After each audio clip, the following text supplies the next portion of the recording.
أكبر الله أكبر. السلام عليكم ورحمة الله وبركاته. بسم الله الرحمن الرحيم. الحمد لله رب العالمين والصلاة والسلام على أشرف الأنبياء والمرسلين سيدنا محمد وعلى آله وصحبه أجمعين.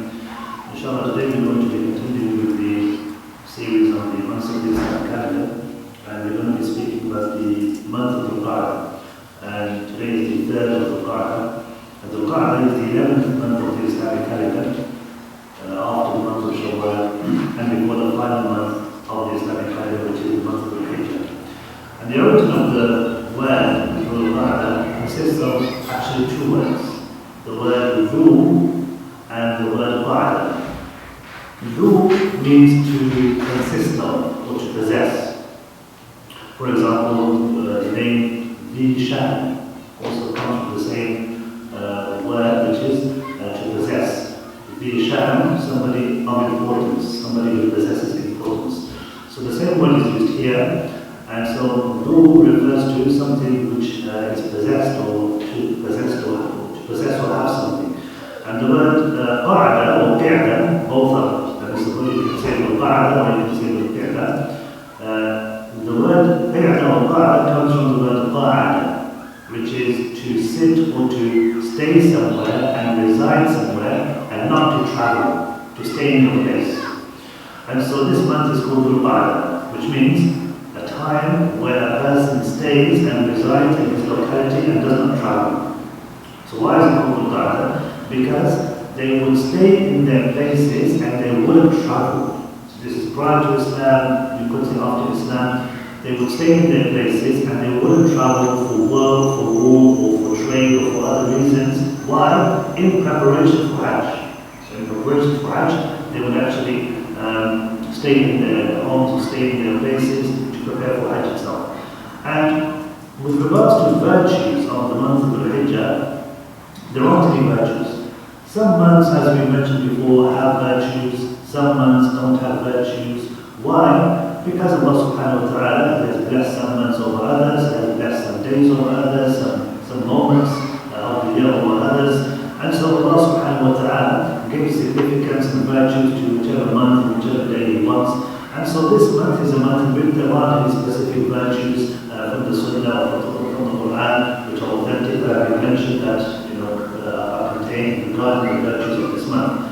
And also, it's from the wisdom of Allah that a person can recuperate after spending time in Ramadan, Shawwal, recuperate after doing ibadah and taking advantage of the virtues, the rewards and the blessings of special months, and preparing for the following month, which is of course the month of Hajj and the month of Hijjah. The month of Qa'dah is also from the sacred months. So you have the month of Qa'dah, Dhul Hijjah, Muharram, and the month of Rajab. And the sacred months are months in which war was not permitted. It's not permissible for a person to be involved in battle and in war. And Jabir ibn Abdullah said, لم يكن رسول الله صلى الله عليه وسلم يغزو في الشهر الحرام.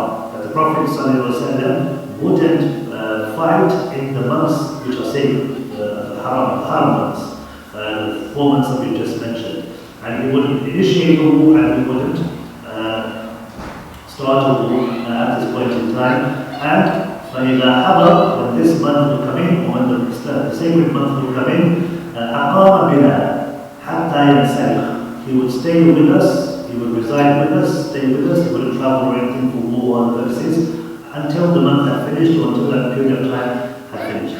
And of course, as we mentioned last month, from the months of Hajj is Dhul Qa'dah. So Shawwal is from the months of Hajj, and also Dhul Qa'dah and Hijjah are constituted from the months of Hajj, meaning a person can make the intentions to perform Hajj. So as we said, there's no specific reward for this month itself. There's no special unique virtues for this month.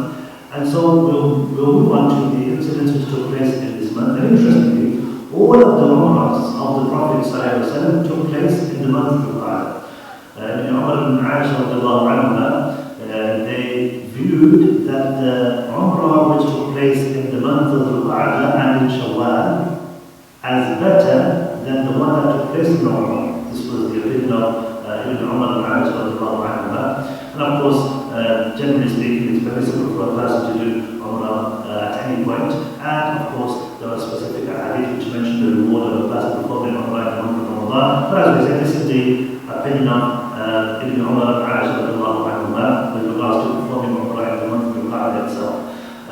So we'll go through some of these, or we'll go through all of these Umrahs that the Prophet ﷺ performed in his lifetime, in this month, in the month of Qa'dah. First of all, the first Umrah, which was the first Umrah, the Umrah of Hudaybiyah, in the 6th day of the Hijrah. So, the Treaty of Hudaybiyah, which took place when they travelled to perform Umrah, the Prophet ﷺ had a dream that he was going to be performing Umrah, and they travelled 1,500 companions approximately.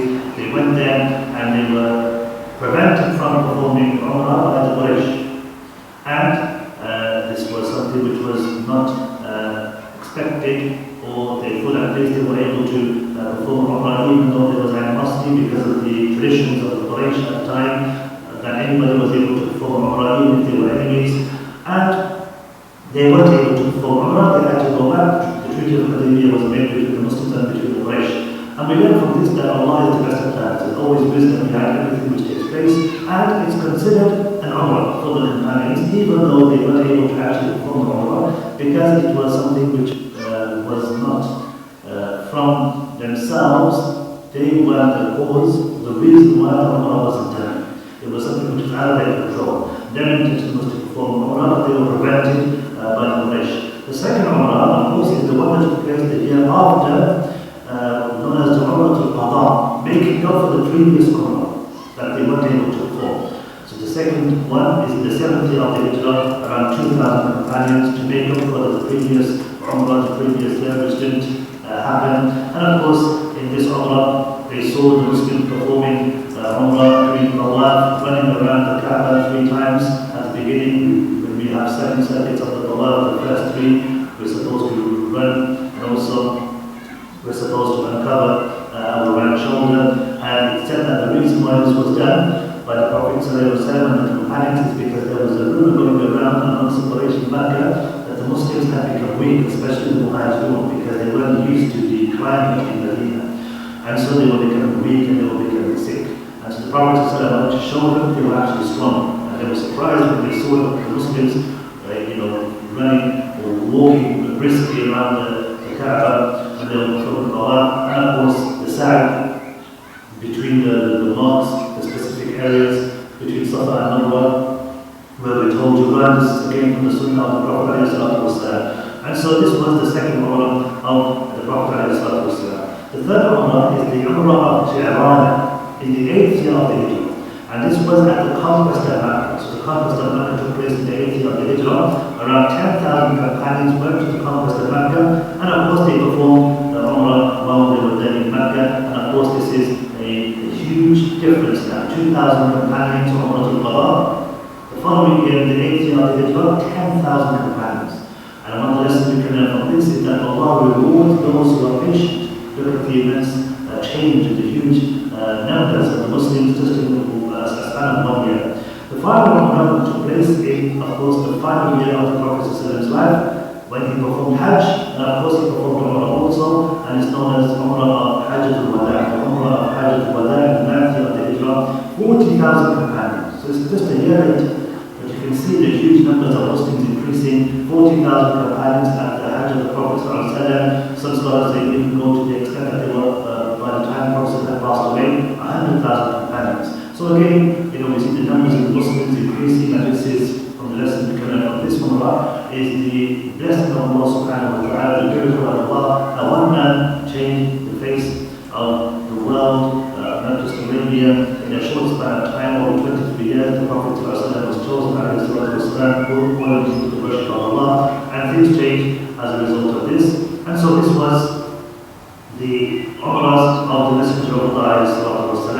And with that, we're going to conclude this talk about the month of Qa'dah. JazakAllahu khairan. Subhanakallahumma wa bihamdika, ashhadu an la ilaha illa